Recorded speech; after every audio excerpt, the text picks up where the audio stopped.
Hello movie lovers, welcome to the review of the movie mechanic Rocky.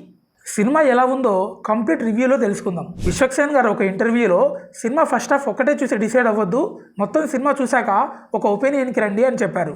ఆయన అలా చెప్పడం ఒక రకంగా ప్లస్ పాయింటే అయ్యింది. సో నేను థియేటర్కి వెళ్ళగానే ఫస్ట్ హాఫ్ మీద పెద్దగా హోప్స్ పెట్టుకోలేదు భయ్య. సినిమా స్టార్టింగ్ ఒక ఇంట్రెస్టింగ్ సీన్తో స్టార్ట్ అవుతుంది. ఒక క్వశ్చన్ మార్క్తో ఆ ఫ్లాష్ బ్యాక్ని ఎండ్ చేశారు. కట్ చేస్తే ప్రెజెంట్లోకి స్టోరీ షిఫ్ట్ అవుతుంది. తర్వాత మెల్లిమెల్లిగా ఒక్కో క్యారెక్టర్ని సెట్ చేసుకుంటూ మెల్లిగా స్టోరీలోకి తీసుకెళ్తారు. కామెడీ కోసం చిన్న ఫ్లాష్ బ్యాక్ ఎపిసోడ్ యాడ్ చేశారు. అయితే అది సెకండ్ హాఫ్లోని ఒక సర్ప్రైజ్ ఎలిమెంట్కి కనెక్ట్ చేసిన విధానం నాకు చాలా బాగా నచ్చింది. మీకు ఫస్ట్ హాఫ్ చూస్తున్నంతసేపు కొంచెం రొటీన్ స్టోరీలా అనిపిస్తుంది. ఆ ఫైట్స్ కావచ్చు, ఆ రొటీన్ విలనిజం కావచ్చు, వీటన్నిటికీ సెకండ్ హాఫ్లో ప్రాపర్ కన్క్లూజన్ ఇచ్చారు భయ్య. అయితే మధ్యలో వచ్చే సాంగ్స్ అండ్ ఫైట్స్ కొంచెం చిరాకు అనిపిస్తాయి. నరేష్ గారు విశ్వక్సేన్ మధ్య వచ్చే ఫన్నీ సీన్స్ బాగున్నాయి. ఇక ఇంటర్వెల్కి ఒక ట్విస్ట్ ఇచ్చినా కూడా అది అంత హై ఉండదు. అయితే ఇంటర్వెల్ ట్విస్ట్ని మీరు అప్పుడు ఎంజాయ్ చేయరు, సెకండ్ హాఫ్లో ఎంజాయ్ చేస్తారు. కన్ఫ్యూజింగ్గా ఉంది కదా? ఏం లేదు భయ్యా, సింపుల్. సినిమా ఫస్ట్ హాఫ్ మొత్తం స్టోరీ ఒక టైప్లో వెళ్తుంది. వీటన్నిటికీ సెకండ్ హాఫ్లో ఆన్సర్స్ ఇచ్చారు. ఇక సెకండ్ హాఫ్ విషయానికి వస్తే ఒక 10 నిమిషాలు స్టోరీ చాలా నార్మల్గా వెళ్తుంది. ఇంటర్వెల్ ఇచ్చిన ప్రాబ్లంకి సొల్యూషన్ దొరికింది అనుకునే టైంలో ఒక పోలీస్ క్యారెక్టర్ ఎంటర్ అవుతుంది.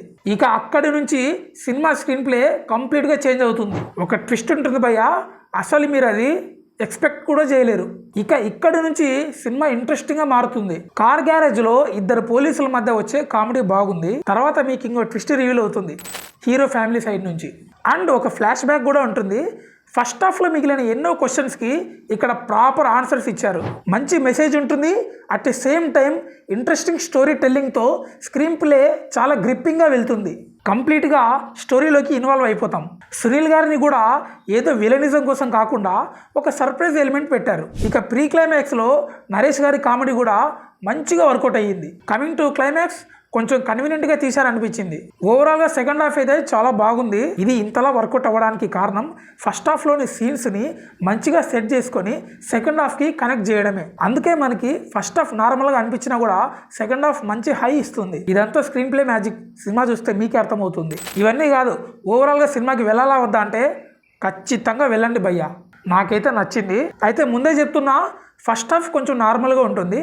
సినిమా మొత్తం చూస్తేనే మీరు కంప్లీట్గా ఎంజాయ్ చేస్తారు. అండ్ నేను నోటీస్ చేసిన ఇంకో విషయం ఏంటంటే హీరో లుక్ అనేది మధ్యలో చేంజ్ అవుతూ ఉంటుంది. నాకు తెలిసి gangs of Godavari and Gaami మూవీస్తో పాటు ఈ మూవీని కూడా ప్యారలల్గా షూట్ చేశారేమో అనిపించింది. అందుకే హీరో లుక్స్ కంటిన్యూగా చేంజ్ అయ్యాయి ఈ సినిమాలో. ఇక పర్ఫార్మెన్స్ విషయానికి వస్తే విశ్వక్సేన్ అండ్ శ్రద్ధా శ్రీనాథ్, మీనాక్షి చౌదరి ముగ్గురు చాలా బాగా చేశారు. ఇక టెక్నికల్ విషయానికి వస్తే సినిమాటోగ్రఫీ డీసెంట్గా ఉంది. మ్యూజిక్ విషయానికి వస్తే బ్యాక్గ్రౌండ్ మ్యూజిక్ పర్లేదు, ఒక సాంగ్ బాగుంది, మిగతావి ఓకే. కమింగ్ టు డైరెక్టర్, స్టోరీని చాలా బాగా రాసుకున్నారు. ముఖ్యంగా స్క్రీన్ ప్లే చాలా ప్లస్ అయ్యింది సినిమాకి. అయితే ఫస్ట్ హాఫ్ని ఇంకొంచెం ఇంట్రెస్టింగ్గా రాసుకుంటే బాగుండు అనిపించింది. అండ్ మీకు ఇంకో విషయం చెప్పాలి, ఈ సినిమాకు విశ్వకు రెమ్యునరేషన్ తీసుకోలేదంట. సినిమా కలెక్ట్ చేసే మనీని ప్రొడ్యూసర్తో పాటు షేర్ చేసుకుంటున్నాడంట. ఈ విషయం తనే ఒక ఇంటర్వ్యూలో చెప్పాడు. దీన్ని బట్టే అర్థం చేసుకోవచ్చు అతనికి ఈ సినిమా మీద ఎంత నమ్మకమో. సో ఇదండి మెకానిక్ రాకీ రివ్యూ. ఒకవేళ మీరు సినిమా చూస్తుంటే మీకు ఎలా అనిపించిందో కామెంట్ చేయండి. ఈ వీడియో నచ్చితే ఒక లైక్ చేయండి. అలాగే కొత్తగా ఎవరైనా చూస్తే సబ్స్క్రైబ్ చేసి పక్కనున్న బెల్ ఐకాన్ని ఆల్లో పెట్టుకోండి. చూస్తూనే ఉండండి. నేను మీ సినిమా విహారీ. నెక్స్ట్ వీడియోతో మళ్ళీ కలుద్దాం. Thank you for watching.